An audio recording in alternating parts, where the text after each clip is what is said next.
माँ स्वामिनी प्रेरणा November-December 2023. The theme of the magazine is Spiritual Journey of Srimad Rajchandra Ji. उत्तम गृहस्थ बनने की श्रीमद की इच्छा।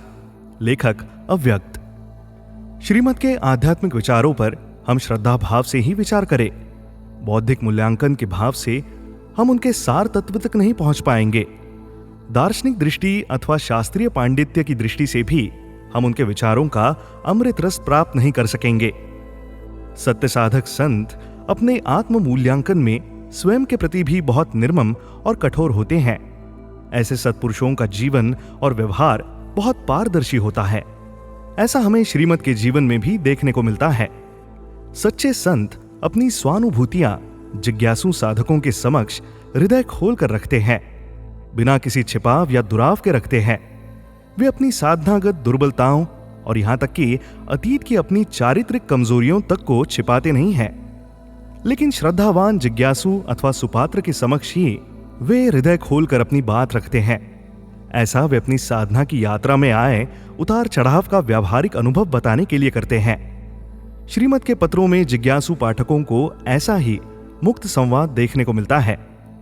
श्रीमद उच्च कोटि के अध्येता तो थे ही, सभी धर्मों के धर्म ग्रंथों और सच्शास्त्रों का उनका गहन अध्ययन था, तो भी उस ज्ञान को उन्होंने अपनी निजी साधना की कसौटी पर कसा था। इसलिए वे संप्रदाय भाव से मुक्त हुए थे। भगवान महावीर के प्रति उनकी अनंत श्रद्धा के मूल में भी उनकी वह स्वानुभूति ही थी, जिससे वे जान सके थे कि तप और सत्य ज्ञान की जिस गहराई में भगवान महावीर पहुंचे थे, वहां पहुंचकर ही सच्चा सिद्ध हुआ जा सकता है। वे तुलनाओं में नहीं पड़ते थे, लेकिन सच को ज्यों का त्यों रखने का सहज साहस उनमें था। श्रीमद एक गृहस्थ साधक थे। गृहस्थ साधक को साधना में जितनी बाधाओं से गुजरना पड़ता है, उसका अत्यंत मार्मिक चित्रण उनकी वाणी में मिलता है। इसलिए गांधी जी जैसे गृहस्थ साधक ने उनसे श्रद्धापूर्वक व्यावहारिक मार्गदर्शन ग्रहण किया। पति पत्नी अपने संबंधों में कैसे बरते, माता पिता और संतान के साथ कैसा आचरण हो, कार्य व्यापार में कैसे बरते, सेवक अथवा कर्मचारी के प्रति कैसा व्यवहार हो, इन सब दैनंदिन कार्य व्यवहार को भी श्रीमद ने साधना की दृष्टि से विचार करते हुए सुपात्र जिज्ञासुओं का मार्गदर्शन किया है। गृहस्थों को उन्होंने बारंबार बताया कि शरीर से निर्वाह लेते हुए और कौटुंबिक व्यवस्थाओं का संचालन करते हुए भी सच्चे धर्म के मार्ग पर कैसे बढ़े। न केवल स्वयं बढ़े, बल्कि पत्नी, संतान और यहां तक माता पिता को भी कैसे इस मंगल मार्ग पर बढ़ावें। केवल 17 वर्ष की अवस्था में रचित मोक्षमाला में उनके शब्द हैं। संसार में रहने पर भी उत्तम श्रावक गृहस्थाश्रम के द्वारा आम कल्याण का साधन करते हैं। उनका गृहस्थाश्रम भी प्रशंसनीय है। ये उत्तम पुरुष सामायिक, क्षमापना, चौविहार, प्रत्याख्यान इत्यादि यम नियमों का सेवन करते हैं। दूसरों की पत्नी की ओर मां बहन की दृष्टि से देखते हैं। सत्पात्र को यथाशक्ति दान देते हैं। शांत, मधुर और कोमल वाणी बोलते हैं। सत्शास्त्रों का मनन करते हैं। यथाशक्ति जीविका में भी माया कपट इत्यादि नहीं करते। स्त्री, पुत्र, माता पिता, मुनि और गुरु इन सब का यथा योग्य सम्मान करते हैं। मां बाप को भी धर्म का बोध देते हैं। स्वयं विचक्षणा से आचरण करते हुए पत्नी और संतान को विनयी और धर्मात्मा बनाते हैं। कुटुंब में ऐक्य की वृद्धि करते हैं। यत्न से घर की स्वच्छता, भोजन पकाना, शयन इत्यादि करते हैं। आए हुए अतिथि का यथा योग्य सम्मान करते हैं। याचक को क्षुधा तुर नहीं रखते हैं। सत्पुरुषों का समागम और उनका उपदेश धारण करते हैं। निरंतर मर्यादा से और संतोष युक्त रहते हैं। यथाशक्ति घर में शास्त्र संचय रखते हैं। अल्प आराम से व्यवहार चलाते हैं। ऐसा गृहस्थाश्रम उत्तम गति का कारण होता है, ऐसा ज्ञानी लोग कहते हैं। गृहस्थ साधक के लिए सबसे बड़ी दुविधा और चुनौती होती है कि केवल भौतिक परिग्रह में ही बहते चले जाने से कैसे बचे। श्रीमद को गृहस्थों के कौटुंबिक निर्वाह की बाध्यताओं का भी भान है, इसलिए वे इसके लिए संतोष का और मर्यादा का मध्यम मार्ग सुझाते हैं।